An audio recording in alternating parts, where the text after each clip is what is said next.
Hi, I'm Virginie, and this is Better Minds. This podcast is a gentle space for honest conversations about mental health, creativity, and the music that shapes us. Whether you're healing, learning, or simply looking for comfort, I am so grateful you're here.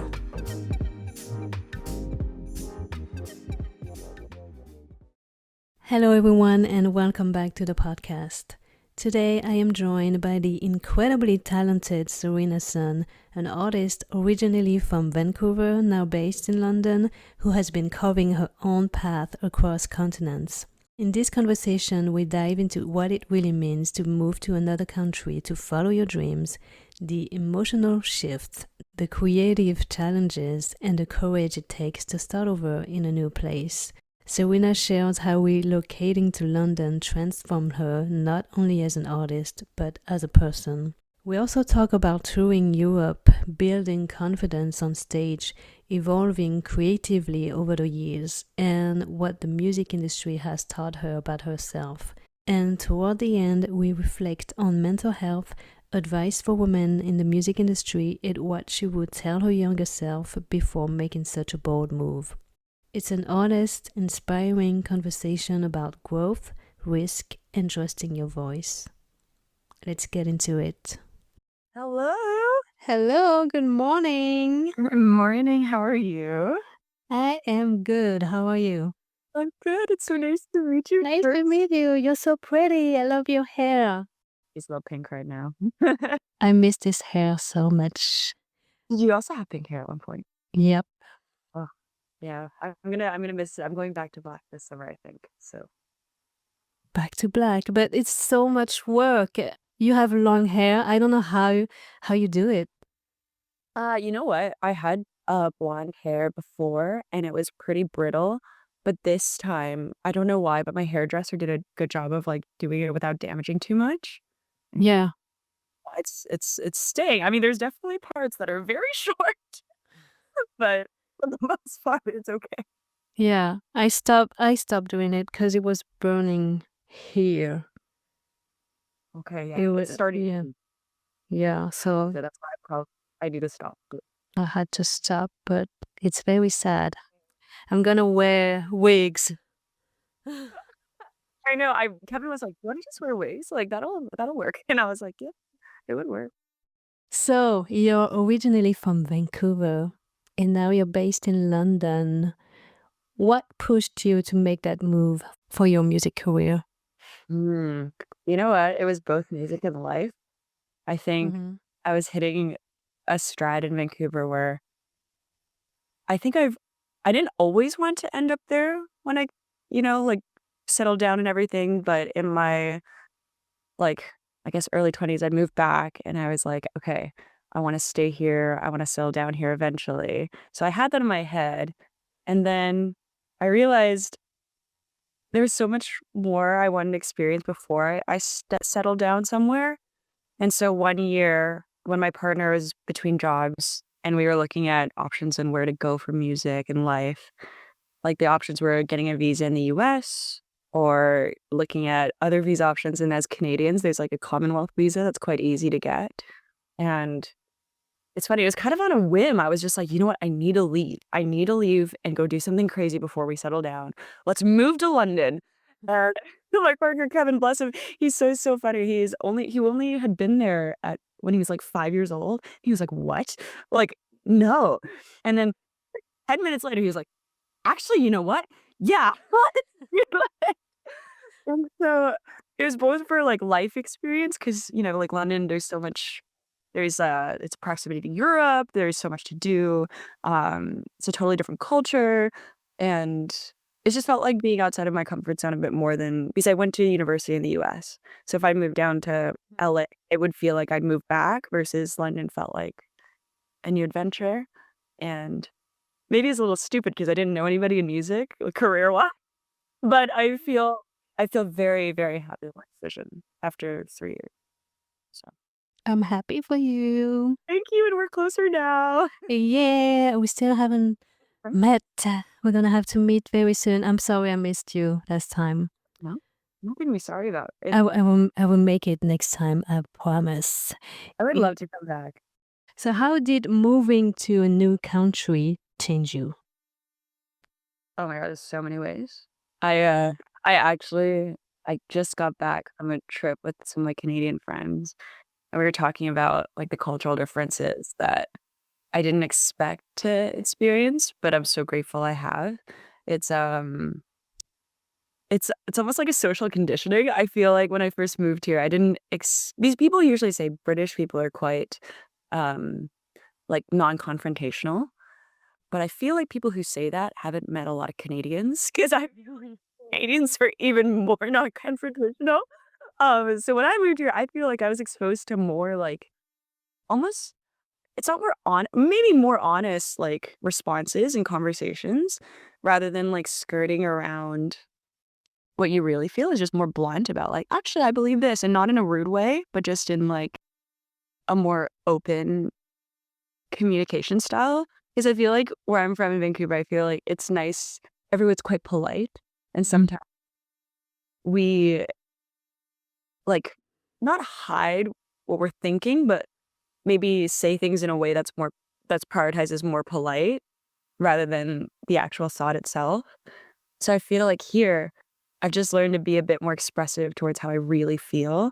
And in that way, it's also like shown up in my music. It's like I'm taking more risks because I don't know, the people I'm surrounded with in London too, like their songwriting is so inspiring. Like the way that they tell stories in a way that doesn't have to be commercialized or anything like that. Mm. So yeah, I've really loved my time here. Was that an answer to the question? Sorry, I just started rambling. Like, I How did it change you? okay, yeah. I mean, I think I'm a bit more um upfront with my thoughts and my feelings. Still in a polite way, but definitely like I'll tell you how I feel if there's something that comes to mind. And I think I'm more solid in myself as an artist and the music I'm making now. So I feel a bit because I have more ownership over it too. Because I started producing more of my own stuff here. So yeah. I love that. Yeah. Thanks. Thanks for asking. So proud of you. Damn. This city changed you. It really did. And it feels there's like so much grit here.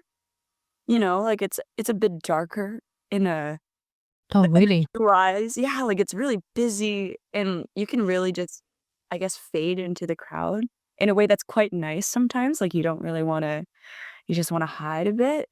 But it also makes you if you want to like, if you wanna stand out, like you really gotta work for it.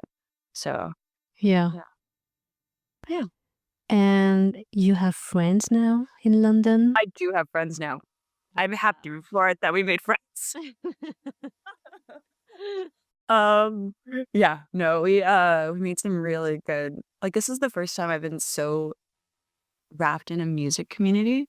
Because Vancouver, I had some amazing, like, music friends as well, but I think there's fewer of us that, like, group together, versus in London, it's a very social city, and I'm definitely yeah, mm, found some peo a lot of the gals are in, like, folk and, like, indie folk, so it's, like, cool to be inspired by their writing too.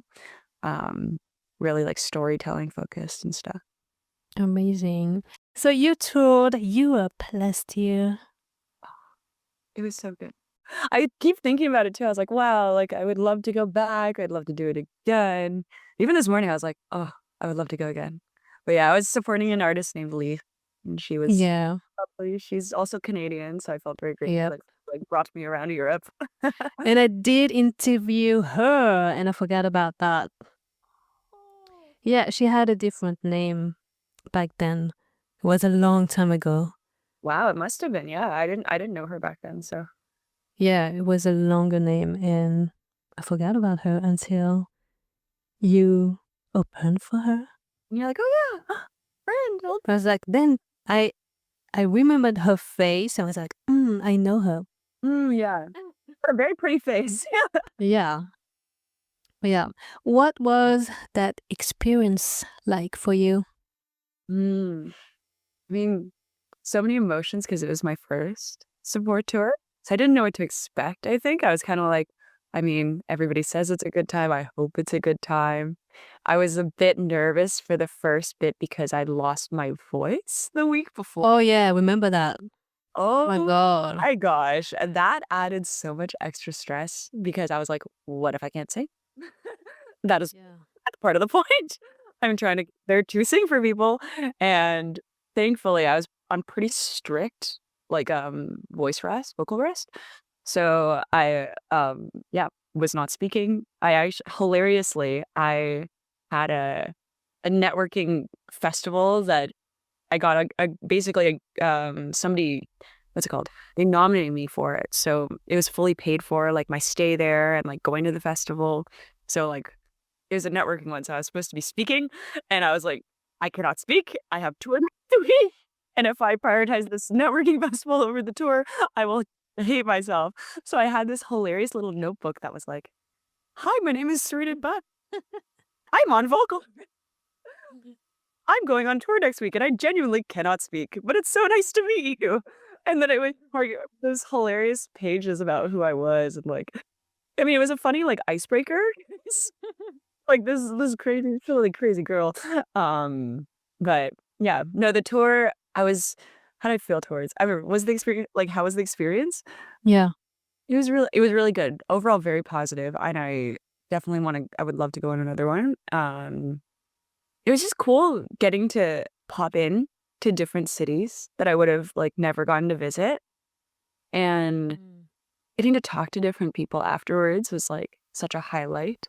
It was really sweet because yeah, you obviously like you go in for a night and then you do your show and then afterwards people come up and talk to you and it just kind of gave me a lot of life. It felt like summer camp for adults. And I knew a little crew. Like Kevin was there, my really good friend Jacob was there, and my other good friend, he's also our photographer, Izzy was there. So it was like our little family unit. We were traveling together. So yeah, it was a very good first experience. Love that. Did you guys take the bus or the We plane? drove. Oh, sorry. Yeah, well, Oh, you drove? yeah, so we were supposed to rent a car from the UK and then drive through. But then there was some issues with like our driver's license because we never switched it from Canadian, and so we were like, oh, we can't even rent a car in the UK. So we had to switch our plans last minute, fly into some of us flew, some of us took the train into Paris, and then rented a car from there, and I Okay. drove around. We were tour managing ourselves. We were driving ourselves. We were Crazy. tired, but it was like definitely, it felt like a family road trip. Love that. Yeah, it was your And was it a manual car? no, thank God, I cannot drive. I was like, what? Our car broke down in Germany. Wow. God, it was, and they couldn't help us because we rented our car in France. Oh my God. It really just stopped moving, and I was like, well, this had to happen once. It had to happen once, but randomly it started working again, and but we were really scared because we were gonna go on a highway that day. So Yeah. do we go back? Do we start driving again? We eventually like found a tow truck had come, but then it started working again. And we were like, we don't actually need the tow truck. And we went to I can't remember which type of car it was. I think it was a Peugeot maybe. A dealership. And then we were like, please check this car. Can you make sure it works so we can get back on the highway? But we made it just in time for soundtrack that night. So Damn. Adventures. Love that. yeah. Oh my gosh. And then one of our friends got like he got bitten by ticks. What? He was like, "Am I gonna die of Lyme disease?" It was the whole thing. We all got through it, full of health and everything. Everyone was safe, but it was definitely a funny adventure.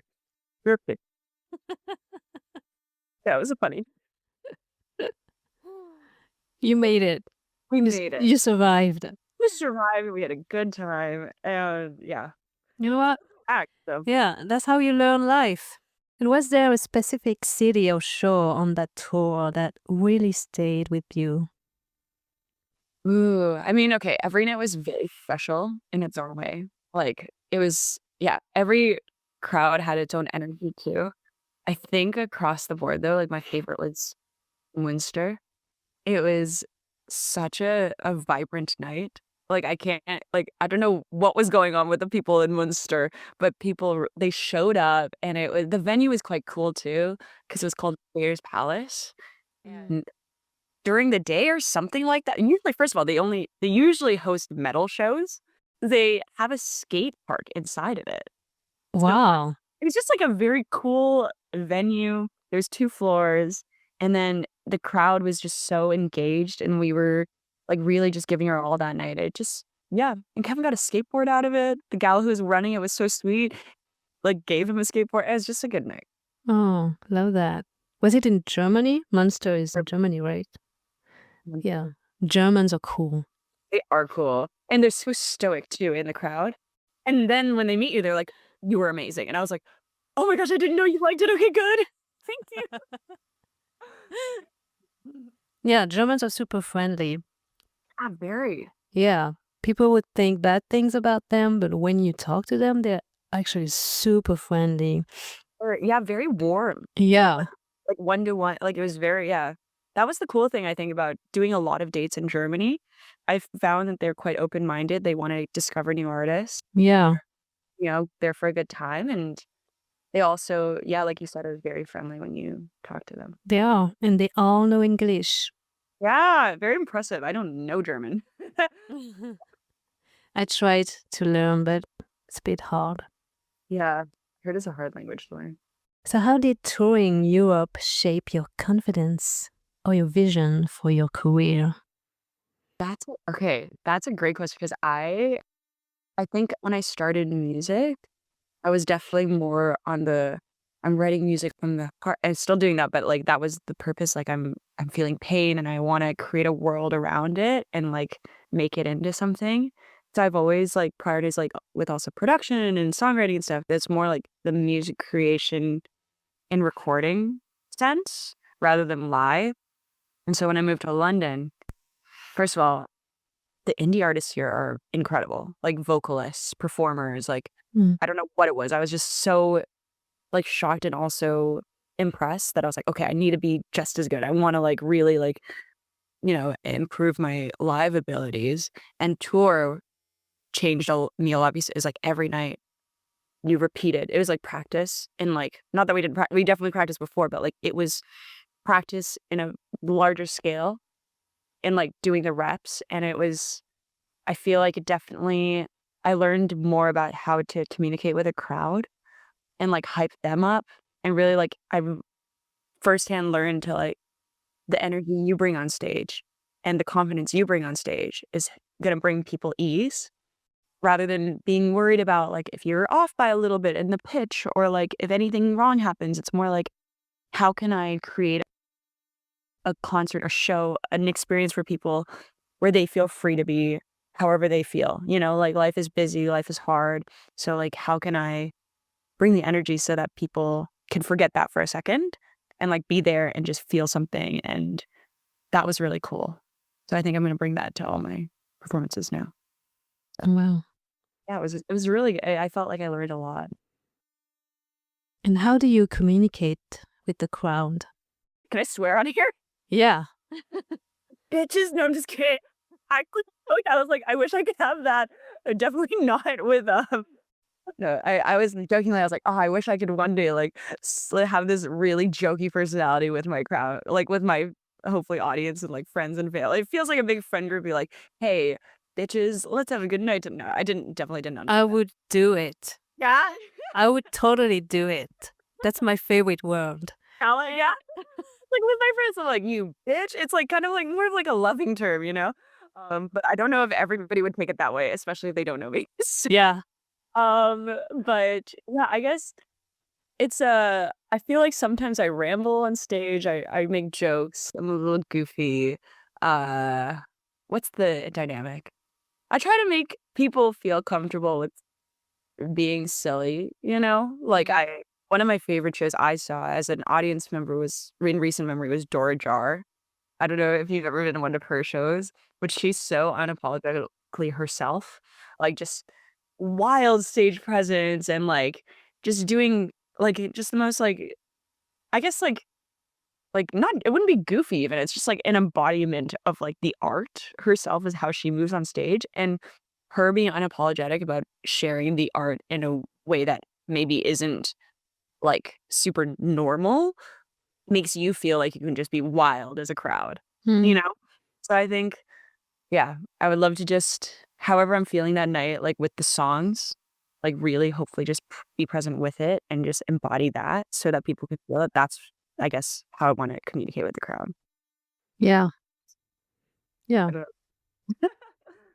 I love it when artists tell stories about their know. writing, um, about their songs, and I like it when they're being funny and silly.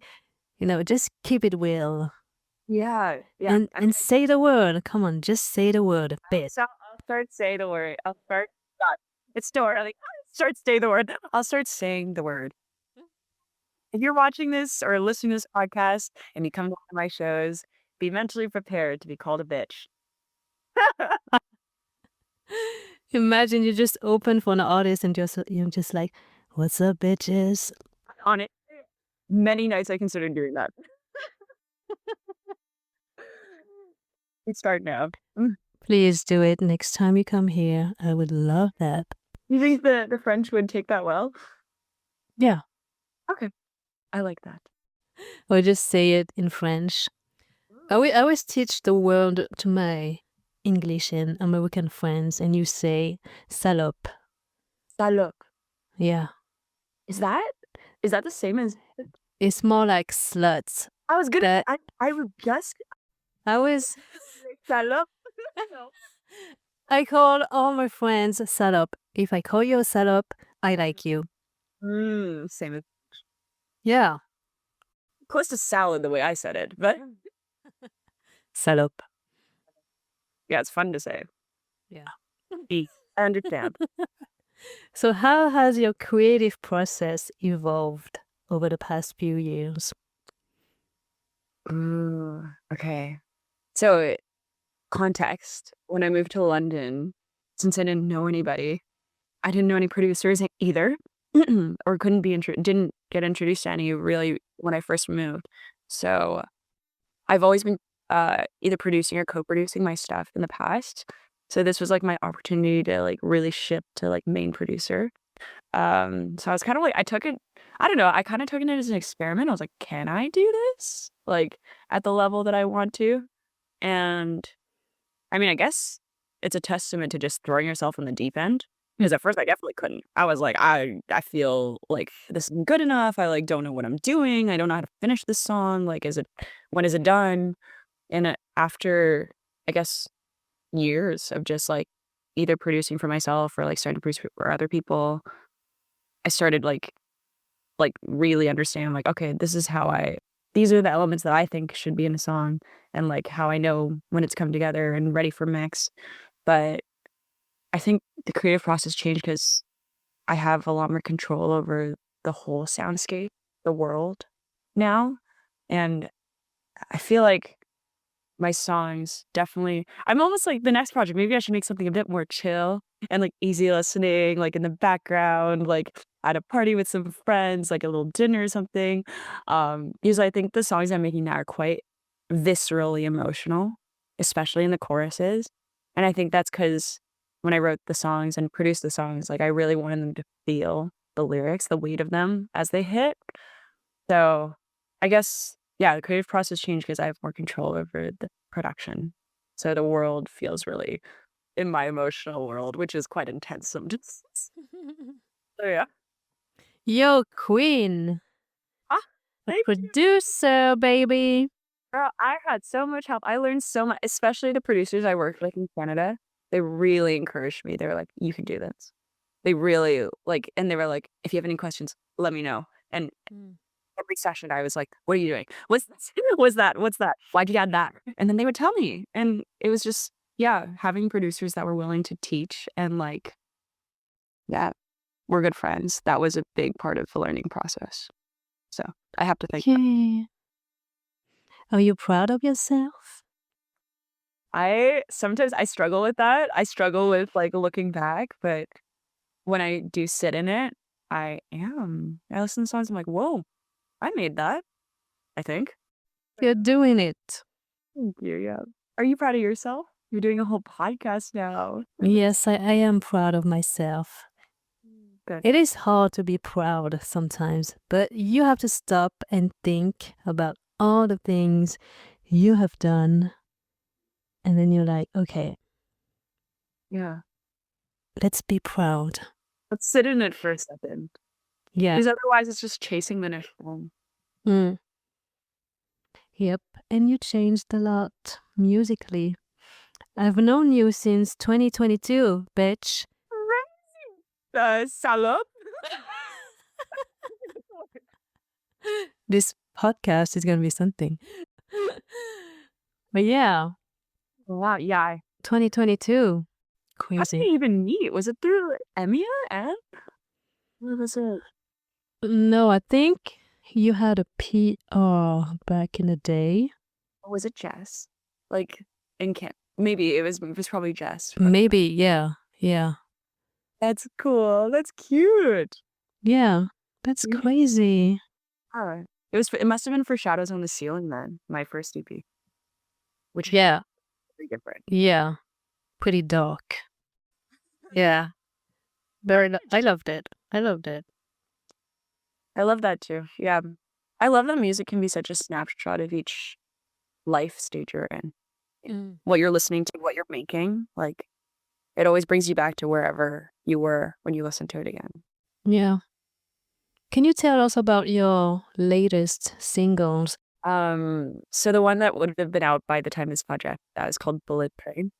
And funnily enough, we're talking about London. It's all about missing home and the feelings that come like basically in waves. So the verses are quite like chill. And sometimes it's just like a little ache. That I see something like a little keychain that's reminds me of my mom, or like a little animal or something that reminds me of my brother or my grandma. I don't know. And it's just like more of like a dull missing. And then there's some moments that feel like overwhelming. Like I need to leave. I need like I just and yeah, that song, I guess the choruses are a bit more intense for that reason. But yeah, it's about missing home. It talks about the black bears in my backyard. He's in Canada. I grew up with black bears in my backyard. Yeah. It's very, yeah, I guess it's very specific. I hope people will still relate to it, even if it's talking about very specific things. 'Cause I think the overarching feeling is like the last line in the chorus is like, everyone I love's a world away. And that's kind of how I feel when I'm in a different country from my family and my friends. Because it feels like a different world. It doesn't feel like I mean, it is a different country and a different continent, but it really feels like another world, you know? Yeah. So, yeah. Are you working on your album now? Yes, I am. I think you are.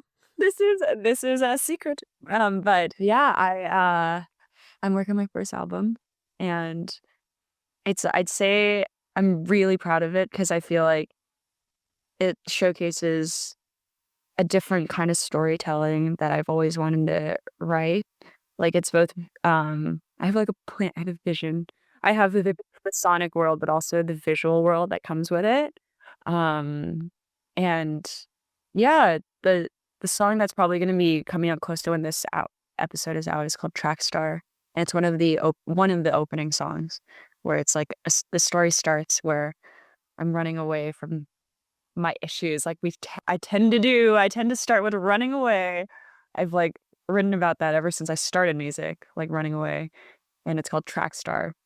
And it's quite a dark, intense song about feeling like I'm running out of time and like feeling like I have control over my life, but that actually being overwhelming because I'm like, how come I have control, but I don't know what to do, and it's just like this there's a ticking sound in it that's meant to be like time running out and feeling like that. So it's a very pressured song. Like mental health wise, I was not doing great. Oh, actually, there's screaming in that song. Literal like, Wow. oh, that's that. Therapy. Therapy indeed. Shout out Christina in Vancouver, my sister. Cannot wait to hear the album? Ah, I can't wait. Yeah, I'm both excited and nervous because I hope, I hope people love it. I hope people hear it. Yeah. No, it's a weird thing, like mental, like emotional connection with making the work and then also I guess being open to how it's received and like its expectations and stuff like that. There's so many things that it's just like I'm trying to just not only be realistic, but also just be a little dreamy about it. I was like, I would love for like lots of people to hear this album. I hope it also helps people if they are listening to it. Yeah, I hope it helps me. Oh. You listen. Thank you for listening. And what has the music industry taught you the most about yourself? Ooh. Oh my gosh. Being in music has changed me completely for the better, I think. Like before I was doing music, I was definitely in a more rigid type A mindset where things had to happen a certain way. I feel like I was trained into believing that things had to happen a certain way to be happy. I don't know why. Maybe society, maybe personal expectations. But I feel like music's made me a lot more flexible as a person, a lot more just, yeah, I like someone who trusts their intuition a bit more. Um, and I mean, the industry itself has taught me that just, I think a lot of what I want is up to me. Like, I think I do need to, if I want people to hear my music, I should be screaming about it. Like, just be like, everyone and their mother and their grandmother and their dog and everyone in existence, please listen to the music. And like, obviously, people will find music on their own. But I think as an indie artist who doesn't have like a huge team behind her, like, I think I don't really want to be ashamed about just like asking people to listen because I think I've Mm. worked quite hard on the music and I think the music has value. Um, yeah. I'm almost embarrassed to say that. I'm like, it has value, but I'm like, no, it does. Like, there's so many songs out there that have like really pulled me out of like the depths of despair and also just brought me joy and like made me feel something that if I never heard it, I would have never felt that. So, yeah, art is good. Art is, yeah, it doesn't need to be listened to be valued, but it's like, I would like it to be. It has value. Yeah. Believe in yourself. Thank you. Yeah. I also it's interesting when you work with others, it's easy to believe in their abilities too. Yeah. Notice that shift when I started making music alone. I was like, do I believe in it if it's just comes from me? And sometimes I think music actually comes from like feels like a spiritual thing. So sometimes I don't even think I'm like I didn't even I physically made this maybe, but it feels like so many choices and things came from something else. So I don't know. I don't know. Which artists are you listening to the most at the moment? Mm. When I was making this record, it was easily Samia, Dora Jar, Del Water Gap. Who else? Oh, another amazing artist in Vancouver called Haley Blaze. I think those were like people I was mainly listening to making that project. And right now, specifically, there's this gal named Sydney Ross Mitchell I really like, and this other gal named Kenny Titus. Listen to a lot of Biba Doobie. I feel like like an array of people that yeah, like to listen to, but mostly women. Mostly women, except for Del Water Gap. He's in there. That's good. I think I gravitate towards women's stories, but not to say that stories aren't valued at all. It's not that. It's just I haven't found as many artists that I'm as drawn to recently. I don't know about any of these artists you mentioned. I'm going to send you all these. My God. The Samia album that came out, Bloodless. I love that album so much. Yeah, I'm gonna have to check that out. Cause I only listen to the artist I interview. Oh, that's Mostly. sweet. Like that personal connection, but you also like get to hear the heart behind the songs you love. Like how great. I don't have time for anything else. And And just old school music, and that's it. Well, I mean, whenever you have a chance, that's a good one. Okay. If you have any suggestions too, like any of the artists you're interviewing and I just love all of you. aw. Yeah, I do love all of you. So this is what I listen to every day. If you could go back and talk to yourself before your move to London, what would you say? Mm. Girl, it's gonna be hard, but it's gonna be good. It's it is. I mean, I think I knew that, but I didn't know to the extent. Like, there's definitely some intense moments that I feel like I'm exposing myself here. But one of the things that inspired Track Start and Screaming is there's one night in particular, I was just because I feel like I kind of made the decision to move on a whim. Like, I was like, "Did I make a mistake? Did I move my partner, my dog, and myself across the world for maybe a selfish reason? I don't know." And I was just, like, overwhelmed by this negative thought pattern, and I was just alone on the streets of London, and one very good thing about London is you could possibly do some pretty crazy stuff, and nobody would just out of politeness, they won't pay attention to you. Mm. Just by myself on the streets, coming back from a gig, and I just let out a very loud scream. I just I had a lot of emotion, and I was just like,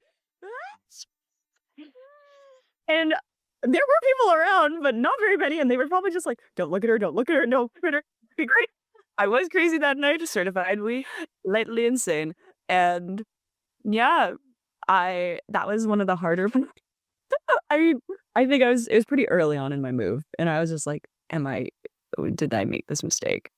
Um, but I think you kinda have to trudge through the dark, hard time to get to parts that feel better, and I'm glad we stayed on the course, we continued onwards, and yeah, I'm so grateful I did this because I feel like I've learned so much and I've changed, and if and when I move back to Canada, I'll be a different person coming back to Vancouver.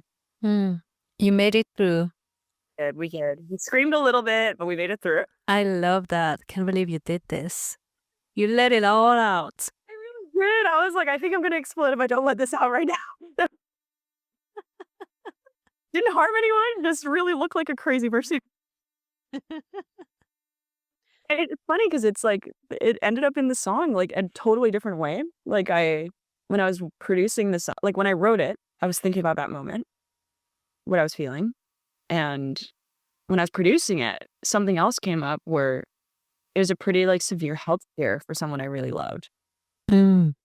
I just happened to be producing that song that day, and I had that same thing. I was really like, it's in me. There's like this anger, this deep like cry that needs to come out.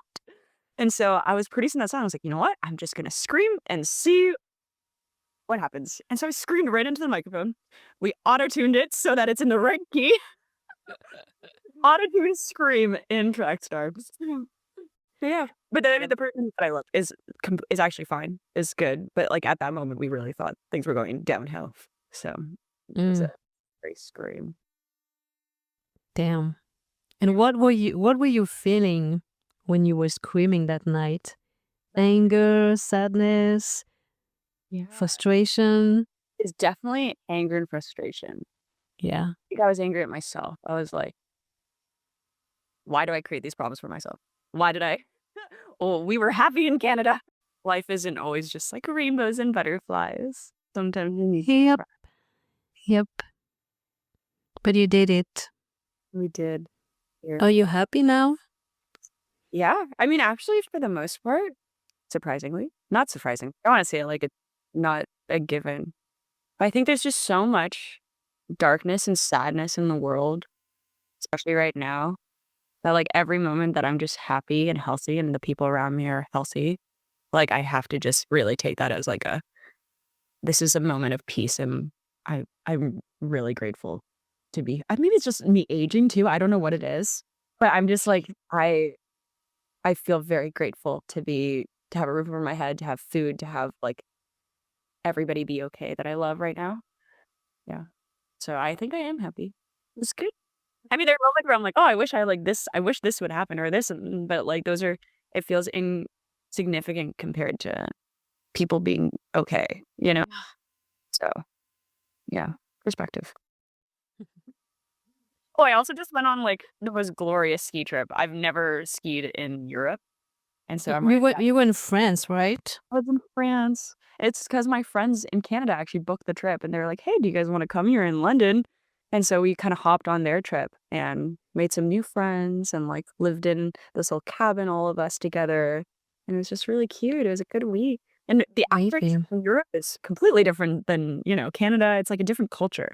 It's very like relaxed and everybody's having a good time. And I was like, whoa, how can I do this every year? I mean, I can't, but I would love it.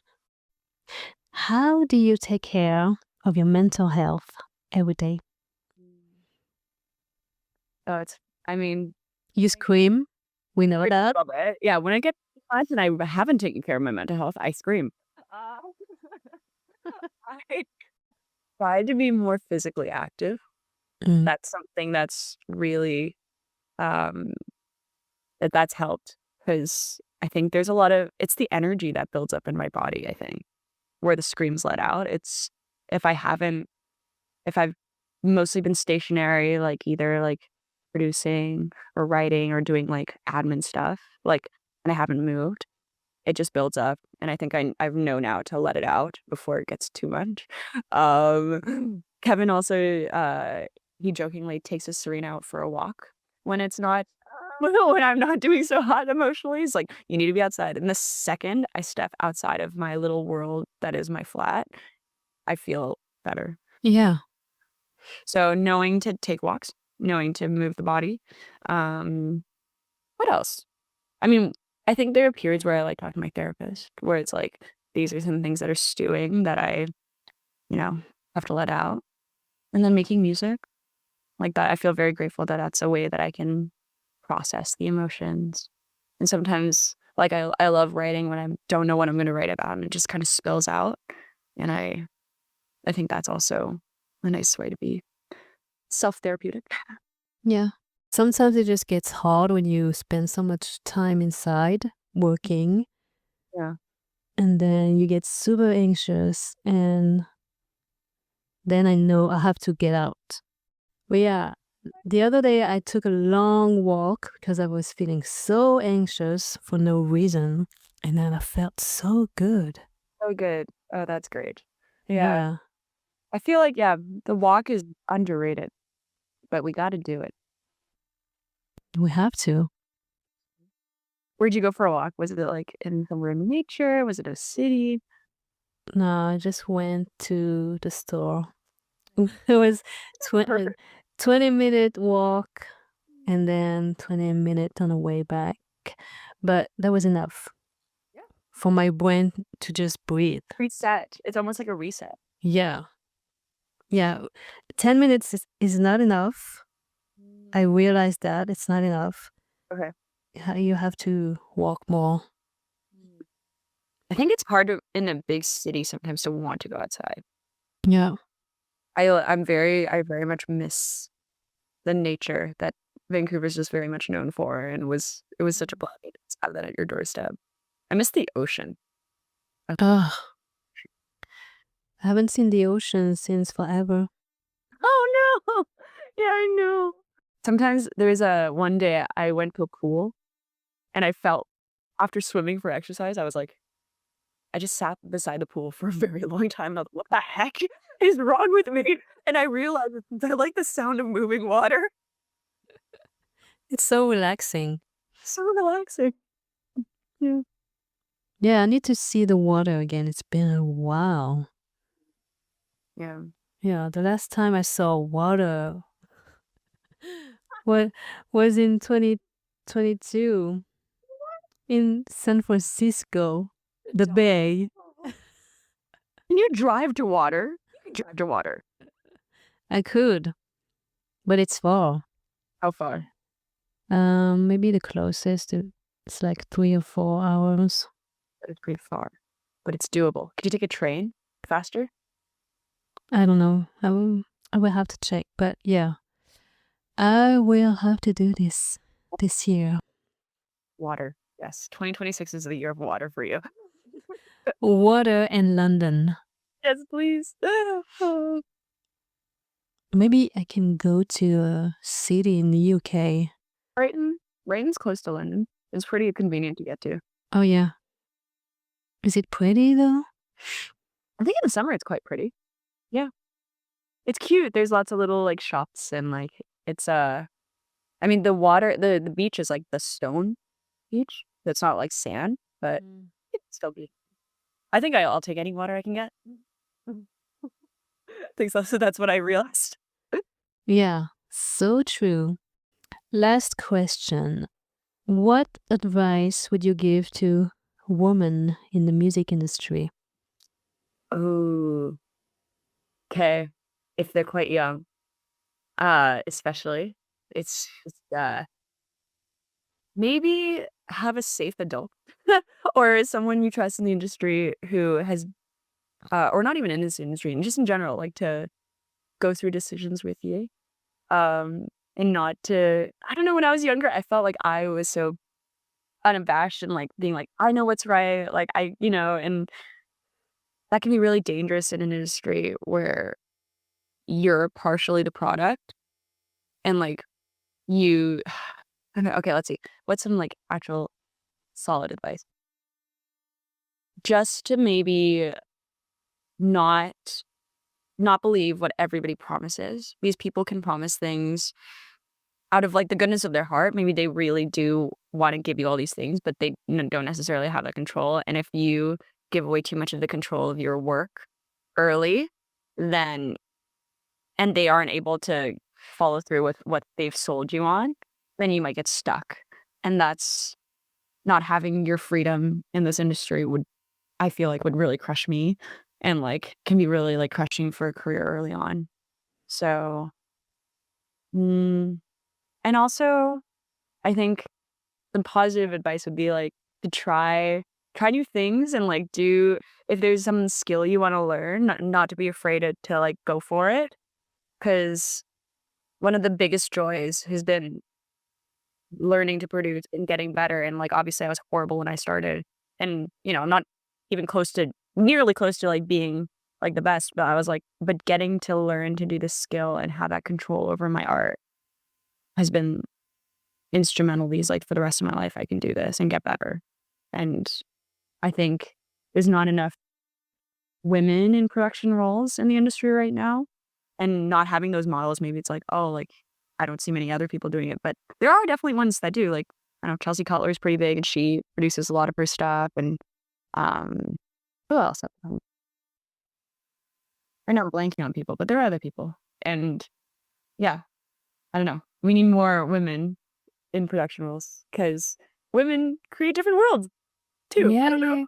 We all have different perspectives. So yeah. Thank you so much for listening to this episode with Serena Sun. I hope you enjoyed this conversation as much as I did, especially her honesty about starting over, navigating the industry, and staying connected to herself through change. If this episode resonated with you, feel free to share it with someone who might need a little reminder that growth often requires courage, and sometimes a leap across continents. And as always, thank you for being here, for supporting the podcast, and for continuing to grow alongside these conversations.